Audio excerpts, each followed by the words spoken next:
Anyway, if you can tell by our voices, I'm Josh. I'm the nasally, whiny guy. I'm Nina. I'm the high-pitched dude. I'm Jesse. I won't be saying much, probably. That's Jesse, our bass player. Okay, great. Well, I appreciate the introductions. Why don't you give us all a little bit of background, kind of, where everybody grew up and how you got involved in music? Who were your musical heroes or what your path was to form this band? I'm Nina. I'm from the D.C. area. My musical heroes are Aretha Franklin and Patti LaBelle. And I got into heavy metal after getting the Wayne's World soundtrack and listening to X Japan in high school. And then going to my first power metal show and deciding that I wanted to be in a band. What was the first big arena show you saw? First big arena show I ever saw was actually, I would say Iron Maiden, probably. Wow. Yeah. That's over the top. That was a life-changing show. I've had like 3 life-changing shows, and there were Maiden, Dragon Force, and King Diamond. Those are my 3 life-changing shows. Not X Japan? X Japan, okay, X Japan, okay. 4 life-changing shows. And how about you others? I'm Josh. I'm the guitarist. I grew up in Toledo, Ohio. And just before I moved to California when I was 13, my best friend's older sister gave me like a forbidden copy of a tape of Ozzy's Speak of the Devil. And I thought that Iron Man, the song, was about Iron Man from Marvel Comics, which I was really into. And that was why I was interested to listen to it. And I listened to it and I fell in love with metal pretty much immediately. I moved out to California, and my first concert ever was Black Sabbath in 1995 on the Forbidden Tour with Tony Martin on vocals and Neil Murray from Whitesnake on bass and Cozy Powell on drums. And the opening band was Motorhead. So my first real concert experience was Motorhead, which left me basically deaf for the next 3 weeks. So you got Lemmy and Tony Iommi to blame, huh? On the first day, yeah, that was my baptism by fire. And that was in California. When I was about 26, I moved to DC. I joined a cover band with our drummer, Chris Herron, and we very quickly decided we wanted to do original music, and we left that cover band and we formed a Sound of Thunder. Fantastic. I'm Jesse. I play bass, I play keyboards, I do backup vocals, I make sandwiches, and I was born and raised in the Nashville area, moved up here about 5 years ago. Found these guys through a Craigslist ad of all things. And I guess I would have to say that, I grew up playing sort of blues rock and that sort of thing. Jimi Hendrix Experience, listening to Noel Redding, kind of idolized Geezer Butler for a long time, and then didn't really start playing metal until I got up here and joined the 3 of them. And not to say that I don't love metal, I kind of, am obsessed with like early Opeth anymore, but yeah. It was meant to be. We put an ad up looking for a short order cook for our rehearsals, and Jesse answered. He showed up, and it just turned out that he played bass. So it worked out wonderfully. Awesome. They say this, but I'm the one that made dinner tonight. Okay. Well, you got to wear a lot of hats these days. Mm-hmm. So basically, what was the common thread? I mean, musically, everybody loves some edgy music, but what was it amongst the members that kind of clicked? What's the common thread? Oh man, I think Iron Maiden and Black Sabbath and Dio are the 3 main ones. All 4 of us agree on that, and then other than that, we have some pretty different interests, but those 3 we all agree on. Okay. Josh's musical interests kind of end in 1993, and mine kind of begin after 1993. Yeah, between Jesse and I, we cover the whole history of metal because I like the old stuff and he likes the new stuff.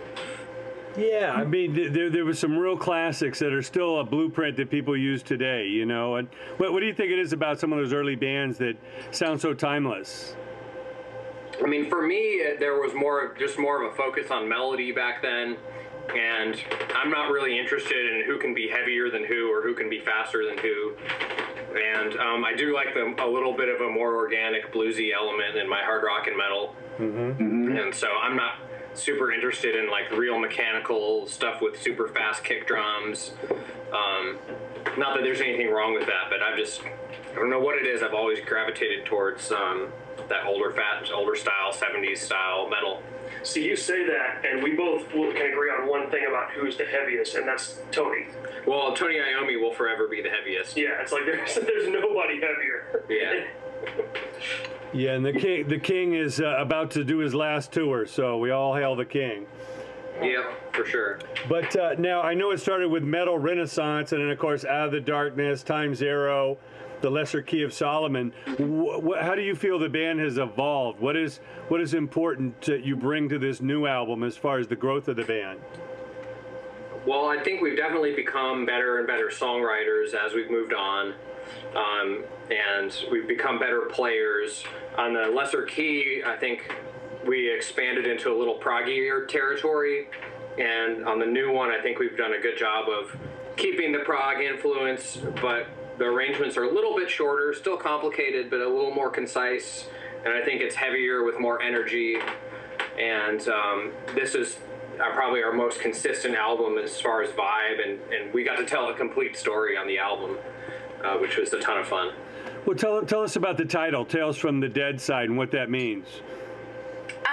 So the Dead Side is a literal place in the Shadow Man comic book, and it's kind of like limbo, I would say, like purgatory. And we thought it would be cool to bring up something from the comic. I mean, it's an album based on a comic book, and the Dead Side is just a cool title. So Tales from the Dead Side. For the listeners that might not know, the new album, Tales from the Dead Side, is based on the Shadow Man series of comic books that are published by Valiant Entertainment. Sure. I see that. And tell us about working with Kevin Gutierrez, who's done Shine Down and Raven and all the great bands. What did he bring to the table? Well, he's like almost like the fifth band member at this point. This was our fourth album in a row with Kevin. So the working arrangement has become more and more comfortable and fun as we've gone on. And, now we go in and it's just totally relaxed, lots of joking and laughter and lots of, free flow of ideas. So we come in with our songs fully written. So Kevin's not a writing producer, at least not with us. But he has a ton of production ideas, and he does have ideas as far as the layering of the songs and, where there should be harmonies, where there should be keys, where there should be background vocals, that kind of thing. And he was the one that really had the vision to run the album together with no gaps and do some of the soundscaping that really makes it feel like a concept album. So there's a familiarity there. So when you go back to him, it's not like you got to start from scratch. You've already got a point of reference. Oh, totally. And we've been working so fast that it's like we almost never leave his studio.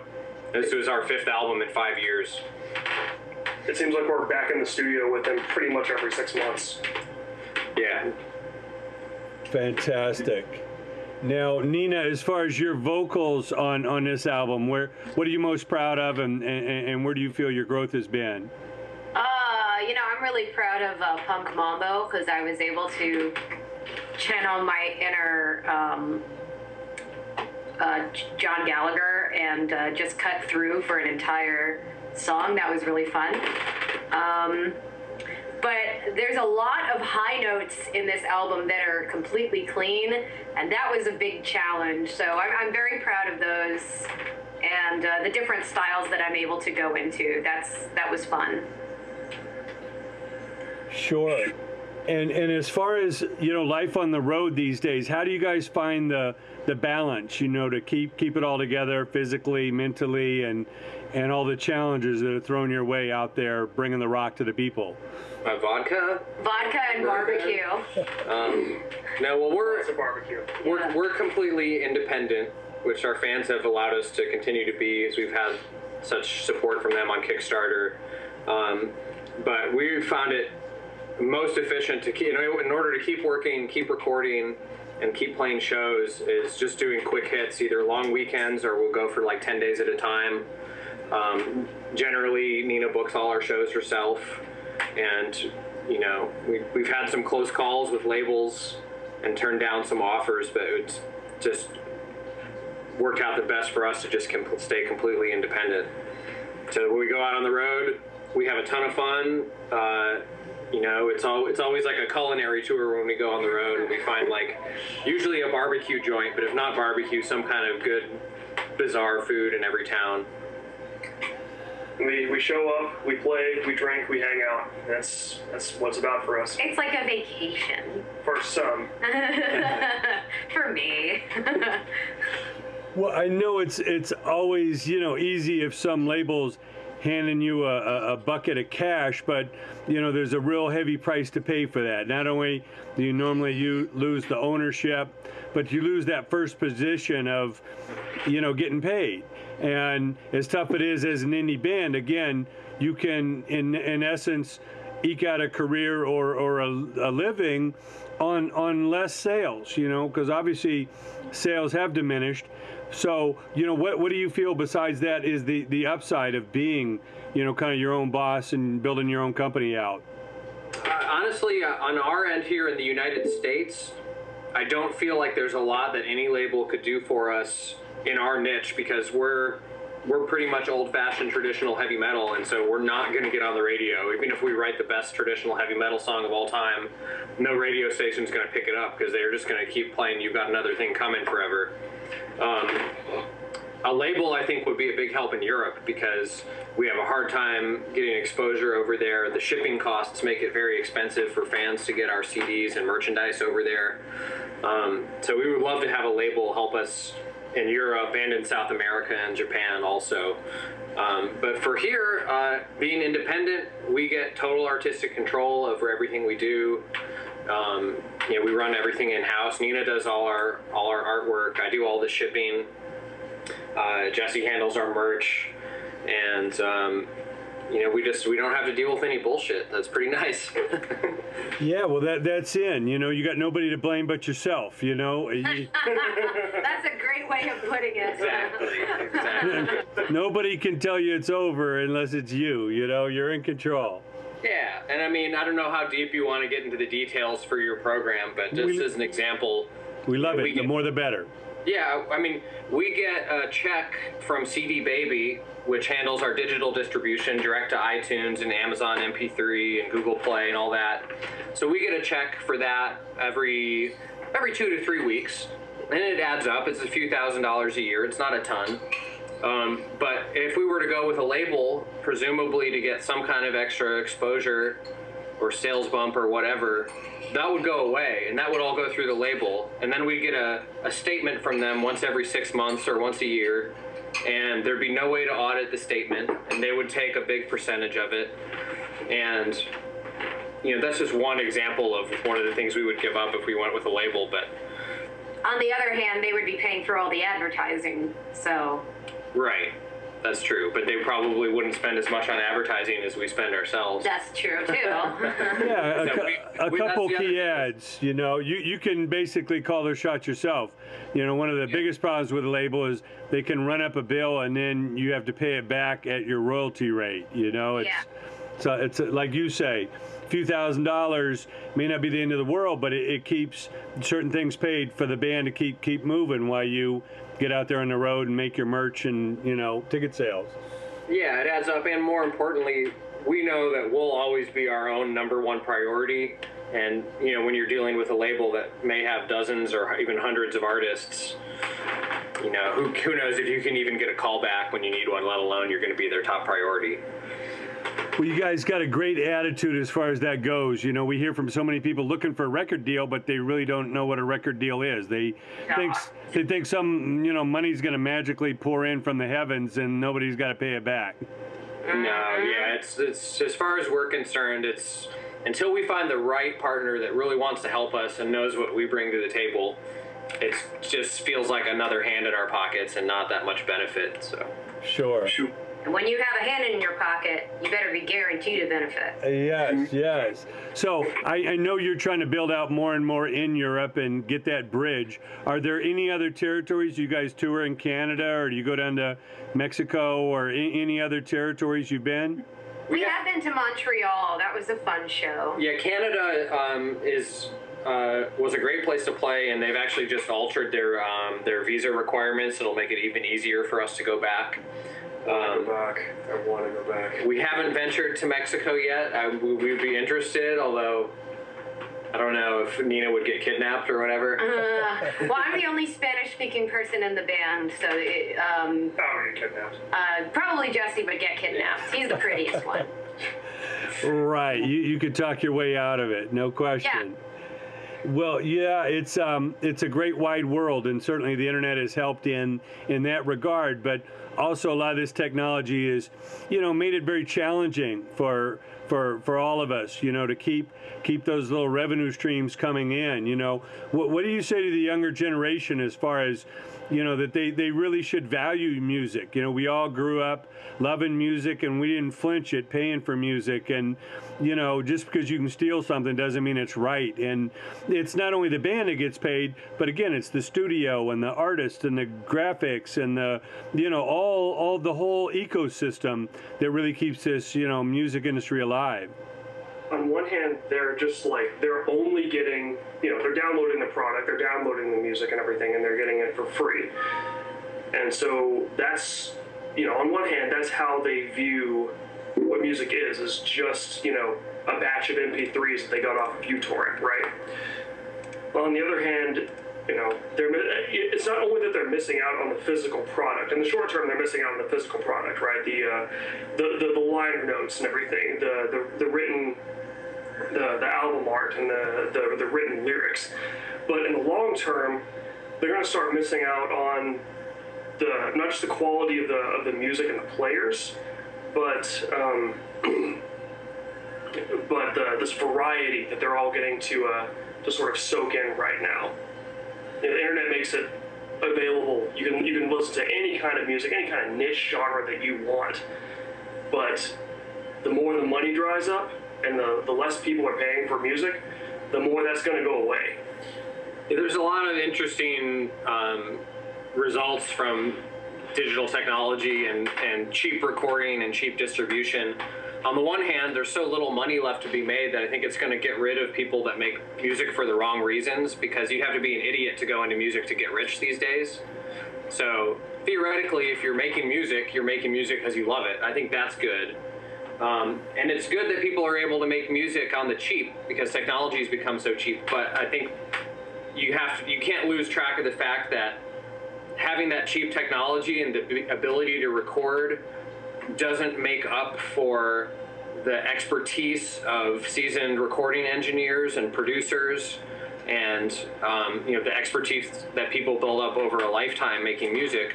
And so for us to try and master recording at home, for instance, or for any band to try and master recording at home compared to what we do going into a studio with Kevin, our producer, who's been making records for a lifetime and knows how to use his equipment properly, all of it.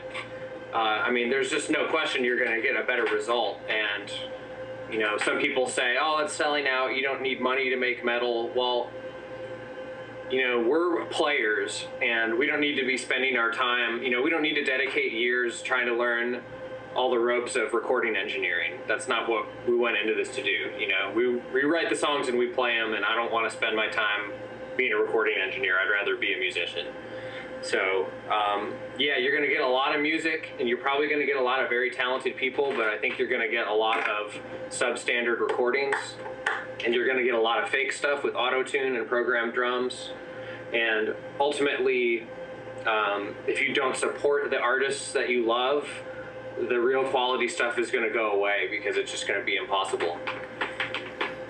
Yeah, well, growing up, like I say, we didn't flinch at it, and it's a small price to pay, and we're all for keeping the cost down and keeping it reasonable. But it's for one of the classic albums you grew up on. You can imagine the thousands, if not millions of dollars of enjoyment, and inspiration you got from that for the few bucks that you spent on it. Oh, absolutely. If I could go back in time and add up all the hours of enjoyment I got over, let's just say, Black Sabbath, Heaven and Hell. if I had it, I would pay $10,000 for that album because it's totally worth it, and it's added that much to my life. The fact that somebody wouldn't pay $4 for a download of an album they love is ridiculous to me. But eventually, people are gonna, they're gonna reap the results that they created, because I think that a lot of the quality is gonna go away. Sure. And in talking about an album like that, Nina, we all, love and miss, Ronnie James Dio. And, he, like yourself, he was short in stature, but he had such an amazing spirit and voice, Do you, do you feel a kindred spirit to someone like Ronnie, who really delivered a giant voice? I definitely do. He's very inspirational. I love watching him live, and I love listening to him live. And I started tracking all of my favorite singers, and I noticed that most of them were under 5'5". So there's definitely a connection there. I haven't put my finger on it quite yet, but I think there's something to be said about people who are under 5.5 feet tall and singing in metal bands. We're all very connected. There's something there. Yeah. I think it's a Napoleon syndrome. I think that we're so tired of being overlooked that we have to have a bigger voice and a bigger presence to make it so that people see us. So yeah, I have that in common with Dio, I think. Well, yeah, we go to all the memorial events every year out here in LA for Ronnie, and we go up to, where he's buried, and he had such a profound impact, on people. And it wasn't just through the music, but what a great person he was, and people that got a chance to meet him or work with him were just amazed how much he cared about other people, because so many people in his position of adulation would kind of look down on the small people and, think it's all about them. But Ronnie would remember some guy he met in a parking lot 3 years ago, remember his name and, what he did for a living or something. And it was truthfully something we can all take from and humble ourselves, as we go out there and spread, our talents or joys, that, we're really one people, one planet. And Ronnie really, was an inspiration to that. I think we really took a lesson from that when, unfortunately, that wasn't something that I heard a lot about him in the press before he died. I didn't really know what his personality was like, but we definitely tried to internalize that after he passed away and all that press came out. And try to live by that example. We always try to ask people their names when we meet them at shows, and do our best to remember. And social media these days makes it easier to keep track of people after you meet them, which is nice. But when you're in this heavy metal game, I guess the reward is not money, and sometimes you're not playing to a lot of people, and so so we went to California and, to play in LA for, 20 or 30 people, and, 5 or 10 of them were people that we really got a chance to talk to, and, to meet those people and know that they're cool and remember them and start a relationship makes it all worthwhile. Sure. And I know you've done the Kickstarter program now, and talk a little bit about that. What a great opportunity that is to get the fans involved, give them something special, and still be able to create what you do without having to give away your rights. Oh, it's incredible. I mean, it allows us complete creative freedom, and I really think it's a partnership with the fans. We say we're independent or we don't have a label, but really our fans are the label. If you think about it, the function of a label was mostly to act as a bank and fund the recordings. And so our fans are funding the recordings. So, so we always say our fans are the best record label in the world. And it's true. And we get a chance to get feedback and interact with them while we're working on the Kickstarter and working on the album. And it really does shape what we do. It's a different thing from trying to be rock stars and be unreachable and let people wonder. And it's a totally different thing that we're doing, where people can, maintain contact with us and see us posting pictures of our dogs or our laundry or whatever on Facebook and always reach us. And it's just, you know, it's cool. It's a tiny empire, but it's a cool empire.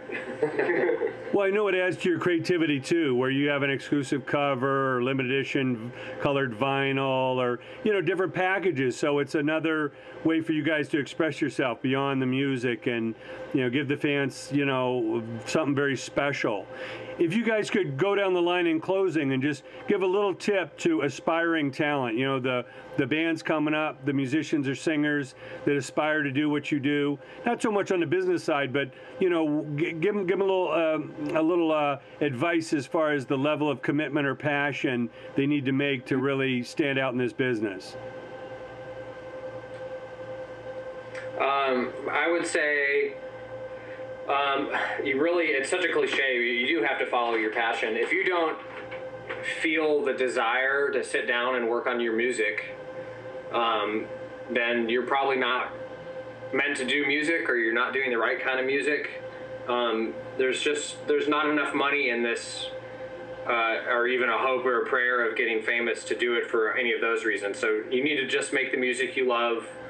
The second most important thing is, if you're working with other people, work with people you like, because again, you know, there's limited reward, and we're so lucky to all be friends and enjoy spending time together. I can't even imagine the nightmare of being in a band with someone you didn't like. I can.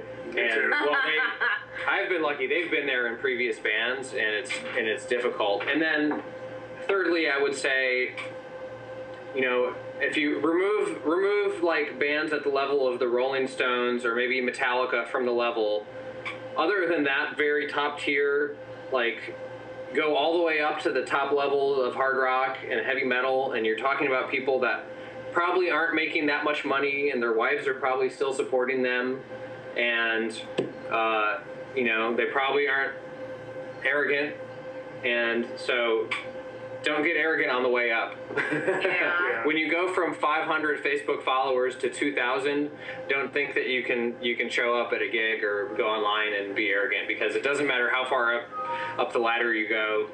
Everybody's generally just regular people, and you know, they're still hacking it out just like we are, I think. So, you know, it's metal. It's a family as far up the ladder as we've been able to see from our little rung on the bottom. So stay cool. And how about you, Nina? I would say be prepared to not be a success. Because if you're okay with not being a success and you're still having a good time, then your time is not wasted. But if you're doing this just to be successful and you wind up with like 20 years of crap that you hate, then what's the point? So like, do what you like and be okay with the idea that it might not, you know, lead you to fame and fortune, because really the reward is the experience of being in a van with 3 sweaty guys and making no money and having 3 people stand in front of you at your show. Yeah. That's the reward. But I think when we're done, the good news is that when we finish our records, we all want to put them on our own iPods and listen to them. Yeah, yeah. So make music that you like. Otherwise, there's no point. Right. And how about you, Jesse? This is hard work, but you have to make sure that it's hard work that you enjoy. You got to be willing to put the time and effort in to, I mean, not just to learn your instrument, but to be able to songwrite. And you've got to be able to surround yourself with people that you can work with. Not only people that you get along with, but people that see the value in what you do, and you see the value in what they do. So love what you do, work hard at it, and appreciate what you do. Because, like Dave said already, you're not going to make a dime off it. Yeah. Well, thanks so much, guys. A Sound of Thunder is the band. Tales from the Dead Side is the album. Can't wait to see you out on tour. We'll keep spreading the news. Thank you so much for joining us. Thanks, Jay. Thanks, Thank you, Jay. Jay. Take care.